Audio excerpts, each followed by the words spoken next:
اچھا، آگے حدیث کی چیپٹر میں آج دوسرا ہے حدیث کی دینی حیثیت۔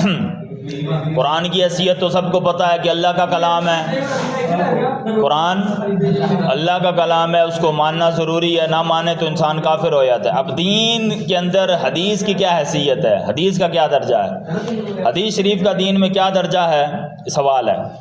اس کو ذہن نشین کرنے کے لیے حضرت محمد صلی اللہ علیہ وسلم کی حسب ذیل حیثیات کو پیش نظر رکھنا ضروری ہے۔ آپ کی کچھ حیثیتیں ہیں، ان کو ضروری پیش نظر رکھیں، جن کو قرآن پاک نے نہایت صراحت کے ساتھ، صراحت مطلب وضاحت کے ساتھ بیان کیا ہے۔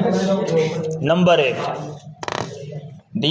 حدیث کی دینی حیثیت میں سے نمبر 1، آپ صلی اللہ علیہ وسلم کی ذات قدسی صفات میں ہر مومن کے لیے اسوہ حسنہ ہے، جیسا کہ قرآن پاک میں ارشاد ہے لَقَدْ كَانَ لَكُمْ فِي رَسُولِ اللَّهِ أُسْوَةٌ حَسَنَةٌ حَسَنَةٌ لِمَنْ كَانَ يَرْجُو اللَّهَ وَالْيَوْمَ الْآخِرَ وَذَكَرَ اللَّهَ كَثِيرًا۔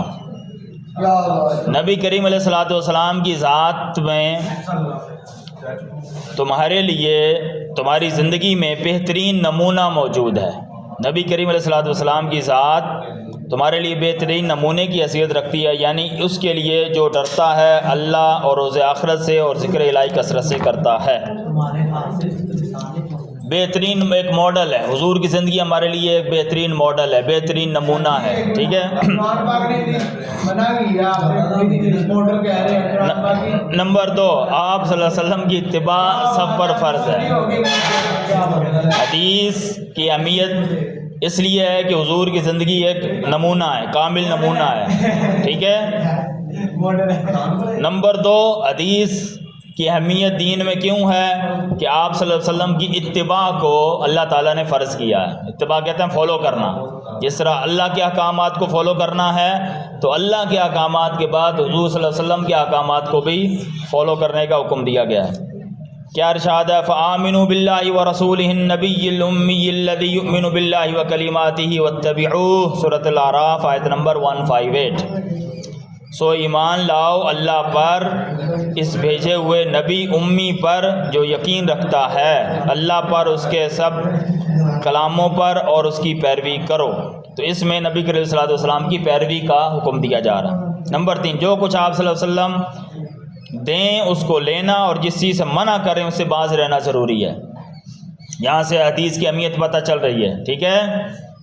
کیا ارشاد ہے اللہ کا وما آتاکم الرسول فخذوہ، جو کچھ رسول تمہیں دیں اسے پکڑ لو، وما نہاکم عنہ فانتہوا، جس سے تمہیں روکیں رک جاؤ۔ یعنی کہ اللہ کے بعد نبی کریم علیہ الصلوۃ والسلام کے حکم اور قول کا بھی اللہ تعالیٰ نے ایک درجہ اور حیثیت رکھی ہے کہ اس کو بھی ویسے ہی فالو کرنا ہے جس طرح اللہ کے حکم کو فالو کیا جا رہا ہے۔ نمبر 4، آپ صلی اللہ علیہ وسلم کی اطاعت تمام مسلمانوں پر فرض ہے۔ کیوں کہ اللہ تعالیٰ کا ارشاد ہے یا ایھا الذین آمنوا اطیعوا اللہ واطیعوا الرسول، اے ایمان والو اللہ کی اطاعت کرو اور اس کے رسول کی بھی اطاعت کرو۔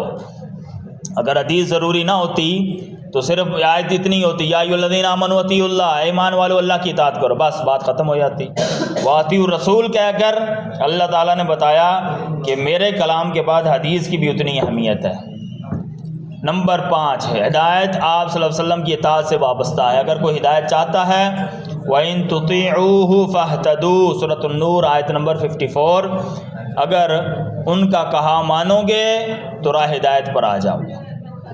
کیونکہ اللہ تعالیٰ کو کسی نے دیکھا، کسی نے سنا، کسی نے جبریل کو آتے دیکھا، وحی آتے دیکھی، نہیں آتے دیکھی، تو اللہ تعالیٰ کے کلام کو بھی مسلمانوں نے اگر مانا ہے تو نبی کریم علیہ الصلوۃ والسلام کی زبان سے مانا ہے۔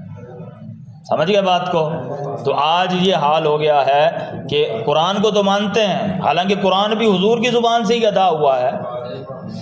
کسی فرشتے نے تو آ کر آپ کو نہیں وحی کر دی نا کہ یہ آ گیا بھئی آپ کے لیے میسج آیا ہے۔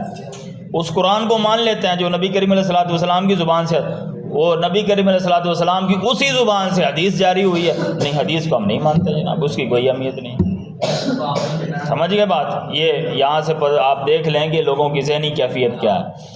اب ان آیات سے معلوم ہوتا ہے کہ نبی کریم علیہ الصلوۃ والسلام نے جس قدر امت کو ہدایتیں دی ہیں، جو چیزیں آپ سے بیان فرمائیں، اور کتاب و حکمت کی تعلیم کے ذیل میں جو کچھ ارشاد فرمایا، جن چیزوں کو حلال، جن چیزوں کو حرام ٹھہرایا، باہمی معاملات قضاء میں جو کچھ فیصلہ فرمایا ان سب کی حیثیت دینی اور تشریعی ہے۔ قرآن سے ہٹ کر آپ نے جتنے بھی فیصلے فرمائے ہیں ان کی حیثیت بھی دینی ہے، وہ بھی دین ہے سمجھ لو، اور وہ بھی شریعت ہے جس طرح قرآن شریعت ہے۔ یہی نہیں بلکہ آپ صلی اللہ علیہ وسلم کی پوری زندگی امت کے لیے بہترین نمونہ عمل ہے جس کی اتباع اور پیروی کا ہم سب کو حکم دیا گیا۔ آپ صلی اللہ علیہ وسلم کی اطاعت ہر امتی پر فرض ہے۔ جو آپ صلی اللہ علیہ وسلم حکم دیں اس کو بجا لانا، جس سے منع کریں اس سے رک جانا ہر مومن کے لیے لازمی اور ضروری ہے۔ مختصر یہ کہ آپ صلی اللہ علیہ وسلم کی اطاعت حقیقت میں اللہ کی اطاعت ہے، یعنی کہ جو حضور صلی اللہ علیہ وسلم کو فالو کرتا ہے وہ سمجھ لے کہ اللہ کو فالو کر رہا ہے، جو حضور کی اتباع کر رہا ہے سمجھ لو اللہ کی اتباع کر رہا ہے۔ کیوں کہ اللہ تعالیٰ کا ارشاد ہے من یطع الرسول فقد اطاع اللہ۔ پڑھو میرے ساتھ، من یطع الرسول